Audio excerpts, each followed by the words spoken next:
Assalamualaikum warahmatullahi wabarakatuh. Selamat pagi saya ucapkan kepada siswa kelas 10 IPA. Mudah-mudahan hari ini kalian berbahagia, sehat walafiat, tidak kurang suatu apapun. Dan kita akan berjumpa kembali dengan pelajaran bahasa Indonesia bab 11, yakni menganalisis struktur dan mengonstruksi isi teks negosiasi. Saya ingin mengabsen kelas 10 IPA 1 IPA 2 IPA 3. Mudah-mudahan semuanya hadir dalam pembelajaran bahasa Indonesia ini, dan semuanya bisa bekerjasama, bisa berkontribusi, bisa terlibat dalam pembelajaran bahasa Indonesia pada hari ini. Adapun kompetensi dasar bab 11 menganalisis struktur dan mengonstruksi isi teks negosiasi adalah 3.11 menganalisis isi struktur, orientasi, pengajuan, penawaran, persetujuan, dan penutup dari segi kebahasaan teks negosiasi. 4.11 mengonstruksikan teks negosiasi dengan memperhatikan isi struktur, orientasi, pengajuan, penawaran, persetujuan, dan penutup dari segi kebahasaan teks negosiasi. Kita lanjut. Tujuan pembelajaran melalui pendekatan saintifik dengan menggunakan model pembelajaran discovery learning, peserta didik dapat menganalisis isi, struktur berupa orientasi, pengajuan, penawaran, persetujuan, dan penutup serta kebahasaan teks negosiasi dan terampil mengonstruksikan teks negosiasi dengan memperhatikan isi struktur berupa orientasi, pengajuan, penawaran, persetujuan, penutup, dan aspek kebahasaan dengan semangat dan percaya diri serta kreatif selama proses pembelajaran berlangsung. Jadi sekali lagi, di pembelajaran 11 kita sudah belajar tentang teks negosiasi berbentuk dialog dan berbentuk surat. Nah, sekarang kita lanjutkan dari sisi yang lain. Menganalisis isi, struktur, dan kebahasaan teks negosiasi. Yang pertama, orientasi adalah bagian pembuka pada saat proses negosiasi. Itu strukturnya. Pengajuan adalah proses pengajukan. Saya ulang, proses pengajuan adalah proses mengajukan, mengemukakan pendapat berisi permintaan, usul, atau maksud. Yang ketiga, penawaran adalah proses transaksi. Inilah inti dari negosiasi. Yang keempat, persetujuan adalah pernyataan berisi kesepakatan. Isinya berupa kesepakatan atau tidak sepakat. Yang lima, penutup adalah akhir proses negosiasi. Untuk memperjelas struktur teks negosiasi, perhatikan contoh berikut ini. Analisis struktur teks negosiasi. Bagian orientasi, nasabah bank. Selamat pagi Pak, manajer bank. Selamat pagi, ada yang bisa saya bantu Pak? Nah, ini contoh dari sisi bagian orientasi atau pembuka. Bagian pengajuan, nasabah bank, nasabah, begini Pak, saya ingin mengembangkan usaha, oleh karena itu saya ingin mengajukan kredit. Manajer bank, berapa dana yang Bapak butuhkan? Nasabah, saya butuh dana sekitar 250 juta Pak. Ini bagian aspek pengajuan. Bagi penawaran, manajer bank, maaf jumlah tersebut terlalu besar, bagaimana kalau 100 juta saja? Nasabah, waduh itu kurang Pak, bagaimana kalau 150 juta saja? Bukankah saya lama menjadi nasabah bank di sini? Nah, ini bagian penawaran. Kemudian bagian persetujuan, manajer bank, baiklah, karena Bapak nasabah bank kami, saya kabulkan. Nasabah, terima kasih, kapan uangnya bisa saya cairkan Pak? Manajer bank, secepatnya Pak. Ini bagian persetujuan kedua belah pihak antara manajer bank dan nasabah. Berarti berhasil si nasabah melakukan negosiasi kepada bank tersebut. Bagi penutup, nasabah bank, kalau begitu saya tunggu Pak. Terima kasih, selamat pagi Pak, saya mohon diri. Manajer bank, selamat pagi, silakan Pak. Mungkin di sini terjadi jabat tangan dan sebagainya. Kedua belah pihak antara nasabah dan manajer bank terjadi ada sisi aspek orientasi, ada bagian pengajuan, ada bagian penawaran, bagian persetujuan, ada bagian penutup. Itu disebut dengan struktur teks negosiasi. Mudah-mudahan kalian paham seperti ini. Dan seterusnya. Berikutnya, ragam bahasa teks negosiasi. Bahasanya santun ya. Kalian bisa lihat tadi antara nasabah bank dengan manajer bank bagaimana mereka berkomunikasi. Tidak ditemukan kata-kata yang tidak santun atau kotor ataupun kurang jelas, semuanya dilakukan secara santun. Jadi ketika kita melakukan teks negosiasi, maka pilihlah bahasa-bahasa santun agar tidak menyinggung menyinggung perasaan orang lain yang diajak kita bernegosiasi.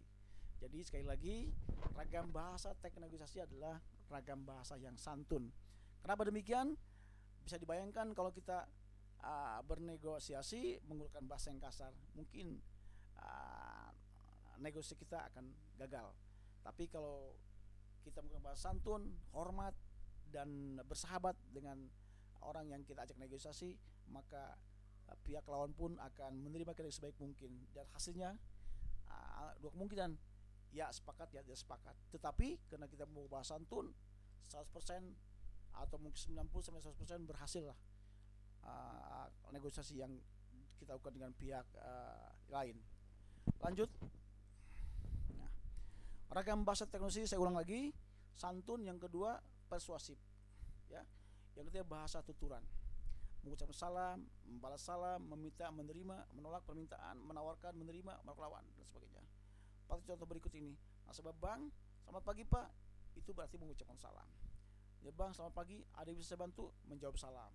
Nasabah bank, saya butuh dalam sekitar 250 juta Pak, ini pengajuan. Terus nasabah bank, maaf jam tersebut terlalu besar, bagaimana kalau 100 juta? Tidak persuasif, berarti menolak. Nah itu. Nah berikutnya adalah bagaimana mengonstruksi teknologi dengan memperhatikan isi, struktur, dan kaidah kebahasaan. Yang perlu perhatikan kalau di dalam teks negosiasi itu, bahwa bahasanya harus santun, persuasif, dan sebagainya, maka biasanya teks negosiasi itu berhasil.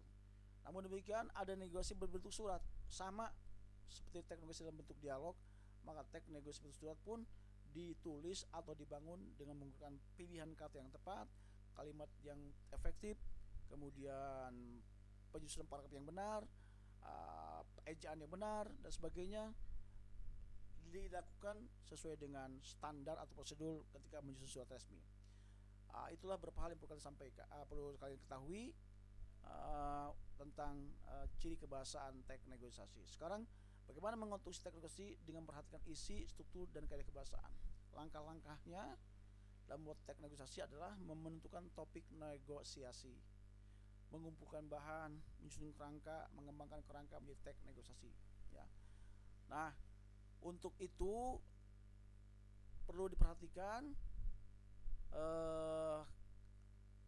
dengan cermat ketika membuat teks negosiasi.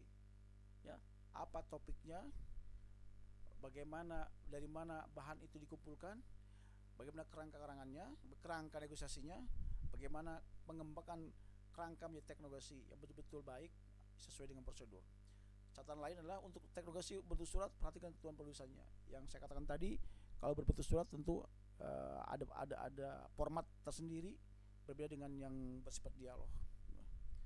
Kemudian contoh kerangka teks negosiasi. Perhatikan kerangka teks negosiasi berikut ini. Ibu mengecek Yanto, ibu memanggil Yanto, ibu menanyakan rencana Yanto setelah lulus SMA. 4. Yanto ingin masuk ke jurusan kedokteran Universitas Indonesia. Ibu menyarankan agar Yanto mengambil D3 akuntansi karena ketiadaan biaya. Yanto melaksanakan ibu akhirnya mengalah dengan Yanto. Yanto kemudian diizinkan kuliah di UI jurusan kedokteran. Nah, pengawalannya dilakukan dengan dialog atau negosiasi dengan kerangka tersebut. Jadi seperti teks nasabah bank dengan manajer bank melakukan dialog, maka sama. Topiknya ini tentang negosiasi, tentang keinginan seorang anak ingin masuk ke jurusan kedokteran di UI, sementara ibunya ingin agar anaknya mengambil jurusan D3 akuntansi agar kena ketiadaan biaya. Nah, kalian bisa membuat teks dialog seperti ini. Kemudian yang kedua, kalian bisa membuat juga teks negosiasi dengan menggunakan bentuk surat penawaran, ya, penawaran dan sebagainya. Dan itulah beberapa hal yang perlu saya sampaikan kepada kalian bagaimana membuat teks negosiasi. Selamat bekerja untuk membuat teks negosiasi. Kalian pilih topik-topik yang betul-betul menarik untuk dibuat negosiasinya, baik dalam bentuk dialog ataupun dalam bentuk surat seperti surat penawaran yang telah saya sampaikan tadi. Demikianlah beberapa hal yang perlu sampaikan. Nanti kalau kalian kurang paham, bisa kalian menghubungi saya. Kita akan melakukan Zoom insyaallah, ataupun lewat WhatsApp saya, kita akan tanya jawab. Dan harapan saya kalian bisa membuka buku Kemendikbud tentang teks negosiasi. Lengkap sudah, contoh, baik contoh bentuk surat maupun contoh dalam bentuk dialog. Saya yakin dan percaya kalian bisa membuat itu dan bisa melakukan melakukan teks, melakukan negosiasi di tengah-tengah masyarakat nanti. Demikian, saya mohon maaf. Assalamualaikum warahmatullahi wabarakatuh.